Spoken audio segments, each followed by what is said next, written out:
Good morning, students. Today we are going to start a new chapter of political science, electoral politics.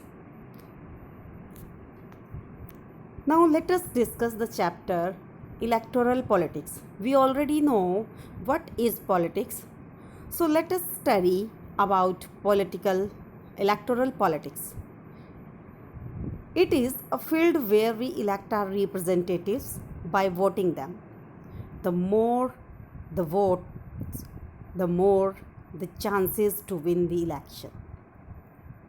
Now let us discuss that which contents we will read in this chapter. First, elections, then why elections? What makes election democratic? Is it good to have political competition? What is our system of election? What makes election democratic in India? And finally, conclusion. Now, why election?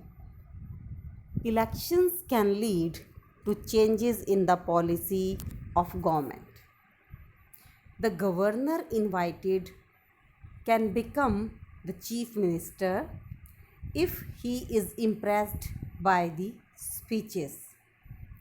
People are unhappy with every ruling party and vote against it in the next election.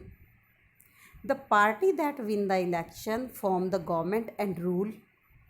The election can lead to economic development in the state or in the country.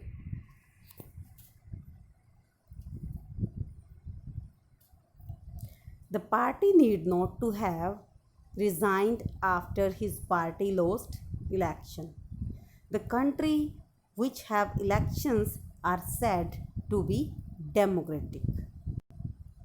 Now, why do we need election? The people choose their leaders who will make the law for them. They can choose who will make the government and take major decisions for them. They can choose the party whose policies will guide the government and lawmaking.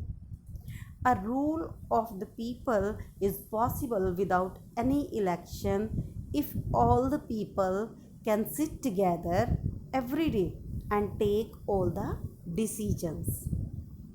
People can choose their representatives at regular intervals and change them if they wish to do so.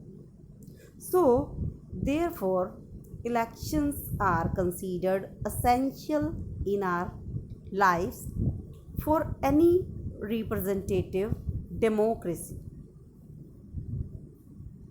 Thank you. Next, we will read in our next slide.